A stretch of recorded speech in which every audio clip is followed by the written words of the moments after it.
Hey guys, it is me, the Senile Simmer, and welcome back to my channel.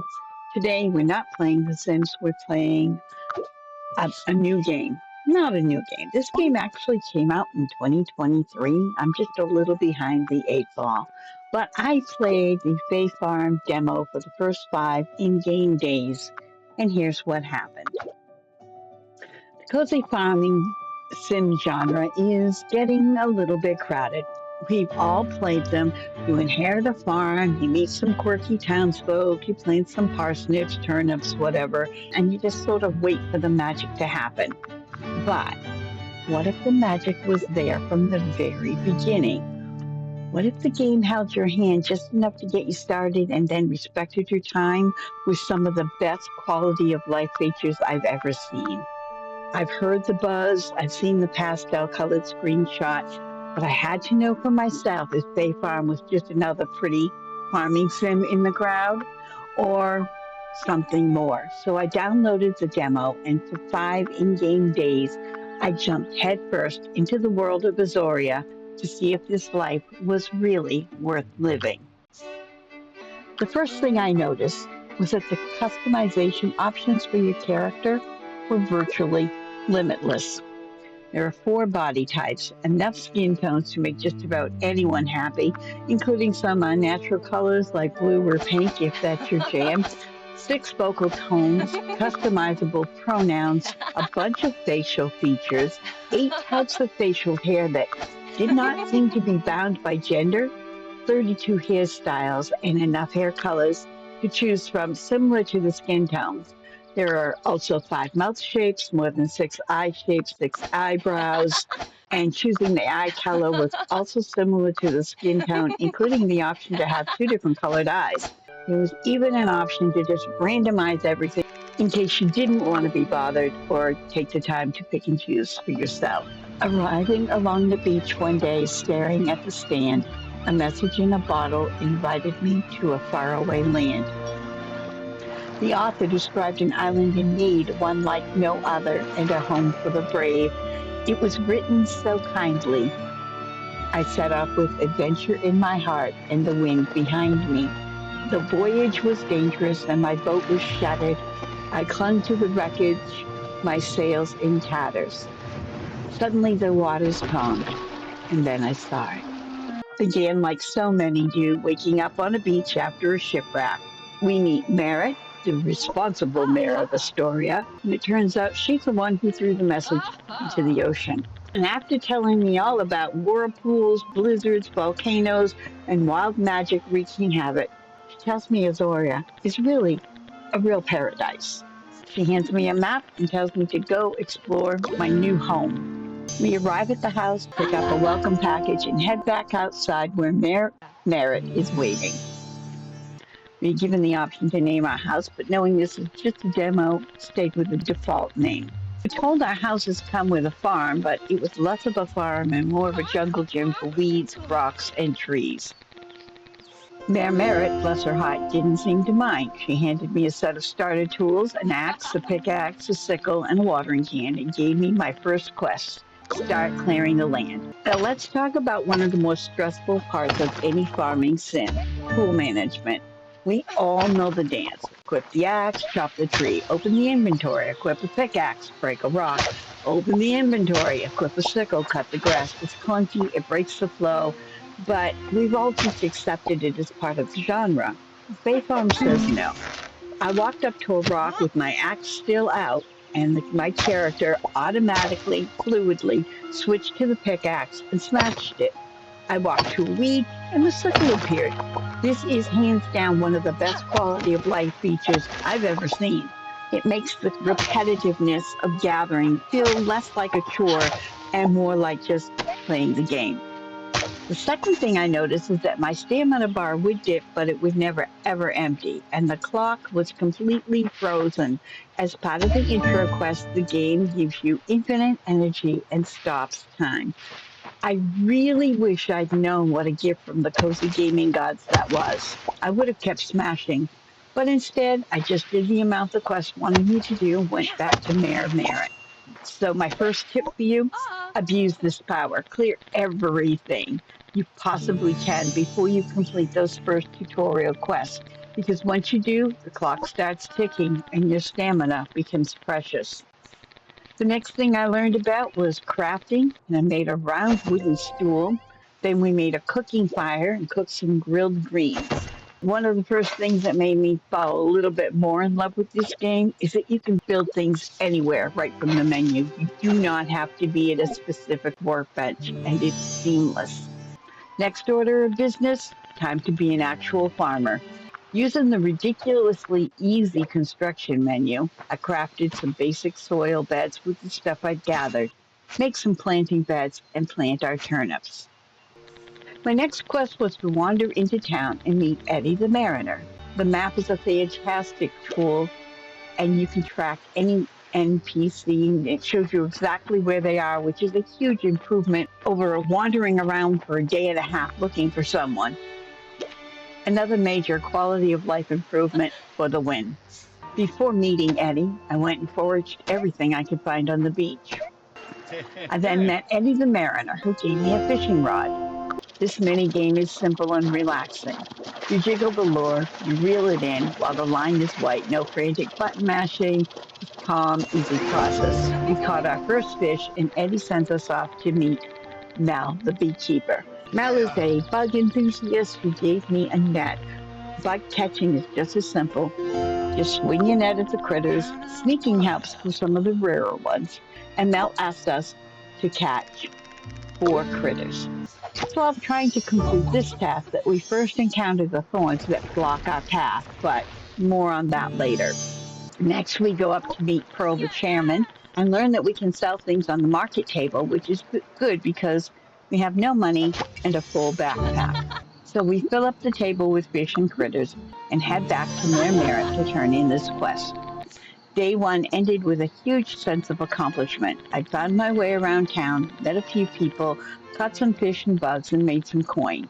I felt not overwhelmed, but genuinely charmed, and feel pretty good about my shipwrecked fate. Day two dawned, and the training wheels are officially off. My stamina is now limited, and the clock is ticking. We checked our mail, and I was shocked to find all kinds of mail from villages we haven't even met yet. We cooked up a fish, some mussels, and some greens, watered our crops before heading into town to find Alaric, catching a few bugs along the way. Alaric is the wisest wizard in town. Of course, he's also the only wizard in town. He offers to build us a magical staff to deal with the thorny vines that are everywhere. But first, could I cook him a meal? Luckily, we already cooked that steamed shellfish this morning, so we just handed it over to him. He says our new staff will be ready tomorrow morning. With not much else to do while we wait, we started foraging everything in sight, selling most of it in the market. I met the other vendors in town. There's Holly the seed vendor, where we bought our first bag of seeds, bought some cauliflower and beans. We also met Willow, who sells tree saplings, Sky, who sells general goods, including inventory upgrades that we can't afford right now, Millie, who sells clothing and accessories, Charles sells books, Emily sells scroll storage, and Aspen is our carpenter. We head home to build some more planters and plant our new seeds. We spend the remainder of the evening clearing our land. As the day wound down, my energy was low. I learned the importance of the well-rested buff. So, here's my second major tip. If you go to sleep before midnight, you wake up with a bonus that slowly regenerates your health, stamina, and mana. If you pass out from exhaustion, you'll miss out on this huge boost. So, a bedtime routine is a must. Day two was all about finding that cozy rhythm, and the game's smart design made it an absolute pleasure. At this point, I'm completely hooked. The thing about Fae Farm is how it respects you as a player. The infinite storage shed means you can be a hoarder without penalty. The ability to send everything from your inventory to storage with one button is a dream. The fact that the crafting stations can pull materials directly from that storage, chef's kiss. These aren't revolutionary ideas on their own, but when you pile them all into one game, you get an experience that is just pleasant. It gets rid of so many of the little frustrations that are common with this genre. Curious what you all think. For those who've played Fae Farm, what's your favorite quality of life feature? And for those who haven't, what's the one little annoyance in farming games you wish a game would finally fix? Let me know down in the comments. And if you're enjoying this experience and this journey, consider hitting that subscribe button and ring the bell so you don't miss out on the next cozy game I play. Day 3, Alaric and I met where the thorns were the thickest. He presented me with the oddest staff I'd ever witnessed. But looks can be deceiving because the thorns began receding. The jungle should be afraid of my new power. Good-natured Astorians need no longer cower. After watering our garden, we set off to find Alaric, and then we set out to teach those thorns a lesson. A search for innkeeper Frida leads us to meet Chef August. Frida tells us about friendship and romance, but this is only a 5-day tutorial, so we ain't got no time for that. We also met Rita, who's some sort of a teacher, and there are some rangers named Erlene and Loretta, who own the Cluck and Dow, and also Pascal, who deals in woolly horns and memos. We even found a very cold place and almost froze our butt off. I guess we probably need more warmer clothes before we venture up there again. With a little time left, we clear a bit more of our land before heading to bed. We start day 4 with a letter from Eddie about some whirlwinds that need to be dealt with. Eddie tells us of the story of his ship Grace and how the whirlwinds got her. The town needs fish and I'm the one to catch them. On my way, I met Argyle, who loves frogs and was looking for the gift of frog sweat. I didn't have any, so she wasn't interested in talking with me. Like most games, fishing isn't really something I enjoy, but I caught the obligatory 3 and added them to the selling table. Since I had to wait for morning for them to sell, I did some foraging. Then I found this glowy blue fish that caught my eye. It was just a herring. It must have been a trick of lighting that made it look like it might be something special. As I was exploring, I found some mysterious stairs behind my farm leading up to something I really wanted to explore. It looked magical, but I couldn't find a way to get there. And it was so late, I passed out. On day 5, we checked the mail, did some gardening, dropped some things off at the market to sell before heading back to Eddie, who sends us to see his sister Erlene, who gives us the key to our coop, sells us a chick named Hendrix, who follows us home. Erlene then passes us off to Loretta, who tells us to take care of our animals. They send us back to Eddie, who sends us to Cleo, a semi-retired adventurer with stories to tell, to get the key to the saltwater mines. But first we need to go get some food and buy a healing potion from Vera. We crafted our food, but then it was too late to go find Vera. And then it was over. There's so many things we didn't get to do on our brief visit to Astoria. There are the saltwater mines, which have something to do with whirlpools and just waiting to be pillaged for gems and other resources. Entering the final days of my demo playthrough, the main story was just starting to kick into gear. I saw that magical place north of my farm that I didn't know how to access, and I think this is where the Fae part of Fae Farm will truly begin to blossom. As the story opens up, it hints at a whole other realm and possibly new powers that are just out of reach in the demo version. It's a fantastic cliffhanger that left me genuinely wanting more. I also never got to breed flowers, which I hear is done by planting them in a specific pattern to create new hybrid colors, which reminded me very much of Animal Crossing. So, after 5 full days in Astoria, is this cozy life worth living? My answer is yes. Fae Farm is not just another farming sim. It's a thoughtful, polished experience that understands the genre's biggest headaches and actively tries to solve them.